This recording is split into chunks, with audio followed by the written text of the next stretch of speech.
MES institute of management ಅರ್ಪಿಸುತ್ತಾ ಇರುವ ದೇವಿಯ ನಮನಕ್ಕೆ ಎಲ್ಲರಿಗೂ ಸ್ವಾಗತ. ಮೊದಲಿಗೆ ನಮ್ಮ ಸುತ್ತಲೂ ಇರುವಂತಹ ಶಕ್ತಿಯನ್ನು ಆವಾಹನೆ ಮಾಡುವುದರ ಮೂಲಕ ಪ್ರಾರಂಭಿಸೋಣ. ಸರ್ವಬಾಧಾ ವಿನಿರ್ಮುಕ್ತೋ ಧನಧಾನ್ಯ ಸುತಾನ್ವಿತಃ ಮನುಷ್ಯೋ ಮತ್ಪ್ರಸಾದೇನ ಭವಿಷ್ಯತಿ ನ ಸಂಶಯಃ.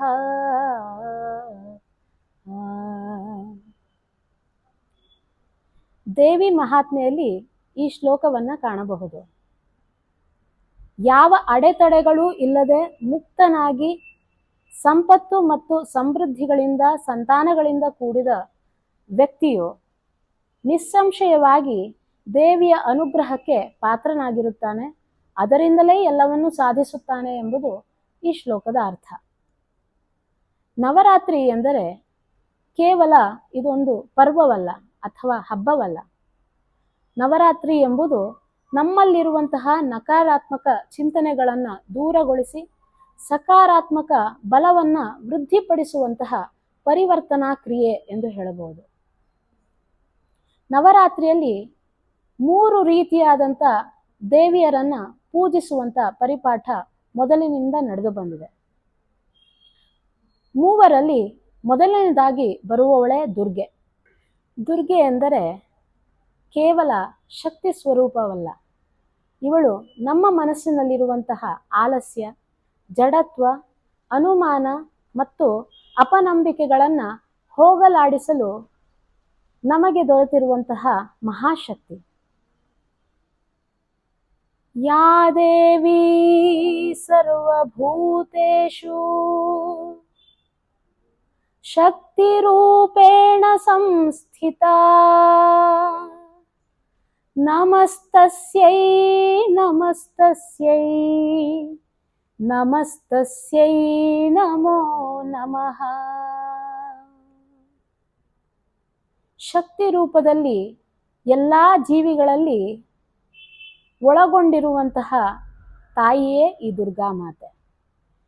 ಎರಡನೆಯದಾಗಿ ಲಕ್ಷ್ಮಿ. ಲಕ್ಷ್ಮಿ ಎಂದರೆ ಕೇವಲ ಕಣ್ಣಿಗೆ ಕಾಣುವಂತಹ ಧನರೂಪವಾದಂತಹ ಲಕ್ಷ್ಮಿ ಅಲ್ಲ.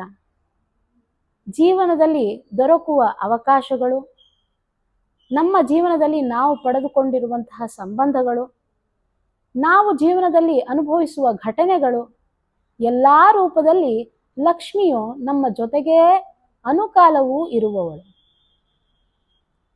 ಯಾ ದೇವಿ ಸರ್ವಭೂತೇಷು ಲಕ್ಷ್ಮೀರೂಪೇಣ ಸಂಸ್ಥಿತಾ ನಮಸ್ತಸ್ಯೈ ನಮಸ್ತಸ್ಯೈ ನಮಸ್ತಸ್ಯೈ ನಮೋ ನಮಃ. ನಾವು ಮಾಡುವ ಎಲ್ಲ ಕ್ರಿಯೆಗಳಲ್ಲೂ ಲಕ್ಷ್ಮೀ ರೂಪವಾಗಿ ಅಂದರೆ ಸಂಪತ್ತಿನ ರೂಪವಾಗಿ ಇರುವವಳೇ ಈ ಲಕ್ಷ್ಮಿ. ಮೂರನೆಯದಾಗಿ ಸರಸ್ವತಿ. ಲಕ್ಷ್ಮಿ ಮತ್ತು ದುರ್ಗೆಗಿಂತ ಅತಿ ಹೆಚ್ಚಿನ ಅವಕಾಶಗಳನ್ನು ಕಲ್ಪಿಸಿಕೊಡುವವಳೇ ಈ ಸರಸ್ವತಿ. ಸರಸ್ವತಿ ಎಂದರೆ ಕೇವಲ ಜ್ಞಾನದ ಸ್ವರೂಪ ಅಲ್ಲ. ಜ್ಞಾನದ ಜೊತೆಗೆ ಇವಳು ನಮ್ಮ ಏಳು ಬೀಳುಗಳಲ್ಲಿ ಅಥವಾ ಜೀವನದ ನೀತಿ ಪಾಠಗಳಲ್ಲಿ ನಮ್ಮ ಜೊತೆಗೇ ಇರುವವಳು. ಯಾ ದೇವಿ ಸರ್ವಭೂತೇಷು ಬುದ್ಧಿರೂಪೇಣ ಸಂಸ್ಥಿತಾ ನಮಸ್ತಸ್ಯೈ ನಮಸ್ತಸ್ಯೈ ನಮಸ್ತಸ್ಯೈ ನಮೋ ನಮಃ. ಬುದ್ಧಿ ರೂಪದಲ್ಲಿ ಯಾವ ದೇವಿಯು ನಮ್ಮ ಜೊತೆಗೇ ಇರುವವಳೋ ಅಥವಾ ನಮ್ಮ ಕೈ ಹಿಡಿದು ನಡೆಸುವವಳೋ ಅವಳೇ ಈ ಸರಸ್ವತಿ ದೇವಿ. ಈ 3 ಶಕ್ತಿಗಳ ಆವಾಹನೆ ನಮ್ಮಲ್ಲಿ ಆದಲ್ಲಿ ಖಂಡಿತವಾಗಿಯೂ ಒಬ್ಬ ವ್ಯಕ್ತಿಯು ಪರಿಪೂರ್ಣನಾಗಬಲ್ಲ. ಇದರಿಂದ ನವರಾತ್ರಿ ಎಂಬುದು ಕೇವಲ ಹಬ್ಬವಾಗಿ ಉಳಿದಿಲ್ಲ, ಇದು ಪರಿವರ್ತನೆಗೆ ದಾರಿಯನ್ನ ಮಾಡಿಕೊಡಬಲ್ಲದು ಎಂಬುದನ್ನು ಈ ಮೂಲಕ ನಾವು ತಿಳಿಯಬಹುದು. ನವರಾತ್ರಿಯ ಈ ಸಂದರ್ಭದಲ್ಲಿ ನಾವು ಈ 3 ಶಕ್ತಿಯನ್ನು ಒಟ್ಟಾಗಿ ಸ್ಮರಿಸೋಣ. ದೇವಿಯನ್ನು ಅಥವಾ ಶಕ್ತಿಯನ್ನು ಪೂಜಿಸುವುದರ ಜೊತೆಗೆ ನಮ್ಮಲ್ಲೂ ಆ ಶಕ್ತಿಯನ್ನು ಜಾಗೃತಗೊಳಿಸೋಣ ಎಂಬುದೇ ಈ ವಿವರಣೆಯ ಉದ್ದೇಶ. ನಮಸ್ಕಾರ. ಯಾ ಕುಂದೇಂದು ತುಷಾರಹಾರಧವಳಾ ಯಾ ಶುಭ್ರವಸ್ತ್ರಾನ್ವಿತಾ ಯಾ ವೀಣಾವರದಂಡಮಂಡಿತಕರಾ ಯಾ ಶ್ವೇತಪದ್ಮಾಸನಾ ಯಾ ಬ್ರಹ್ಮಾಚ್ಯುತ ಶಂಕರ ಪ್ರಭೃತಿಭಿಃ ते वै सदा पूजिता सा मां पातु सरस्वती भगवती निःशेषजाड्या पाहा। शृङ्गपुराधीश्वरी शारदे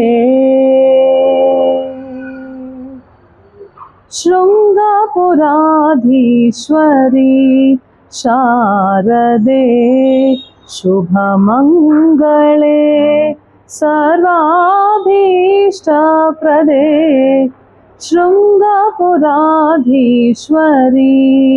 शारदे शारदे शंकर सन्नुते श्रीपद्मचरणे शंकर सन्नुते श्रीपद्मचरणे सकल कला विशारदे वरदे शंकर सन्नुते श्रीपद्मचरणे सकल कला विशारदे वरदे सलहिम्मताये सामगान प्रिये शृङ्गपुराधीश्वरी शारदे शुभमङ्गले सर्वाभीष्टप्रदे शृङ्गपुराधीश्वरी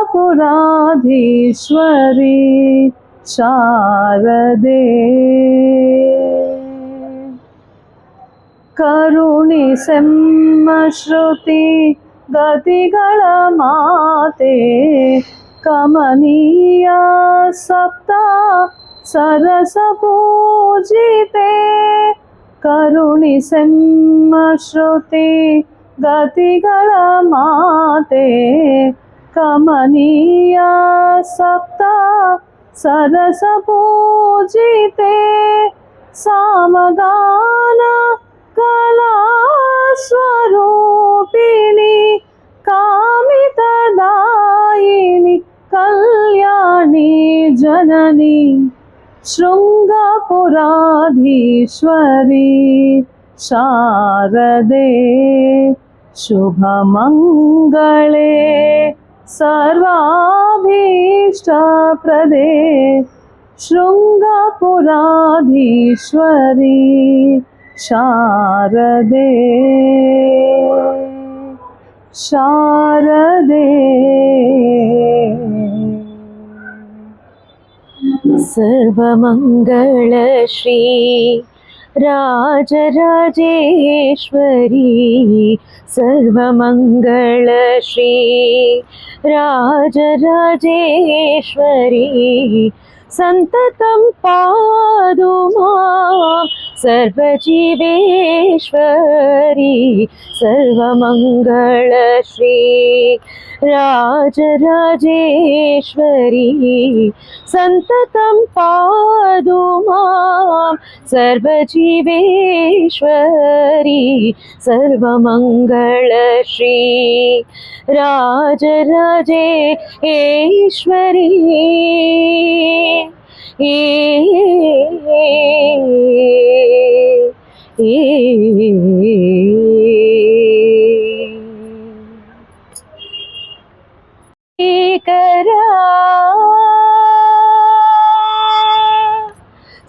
सर्ववशीकर त्रैलोक्यमोहन सर्ववशीकर त्रैलोक्यमोहन सर्ववशीकर त्रैलोक्यमोहन चक्रनिवासिनी साम्राज्यशालिनी चक्रनिवासिनी साम्राज्यशालिनी सर्वमङ्गलश्री राजराजेश्वरी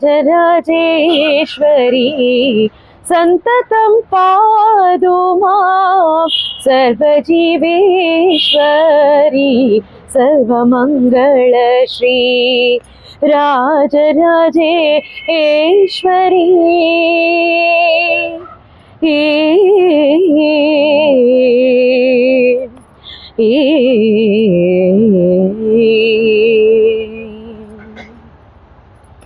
श्रीपुरनगर विहार निवासिनी श्रीपुरनगर विहार निवासिनी श्रीचक्रार्चित पीठ प्रकाशिनी श्रीपुरनगर विहार निवासिनी श्रीचक्रार्चित पीठ प्रकाशिनी श्रीकामेश्वर हृदय निवासिनी श्रीकामेश्वर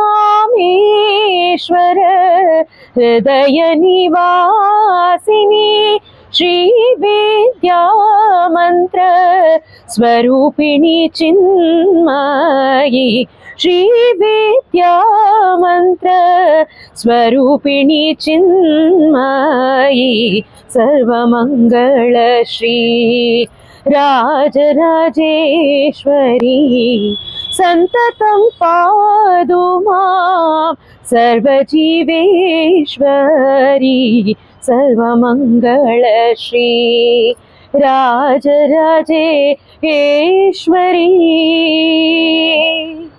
ए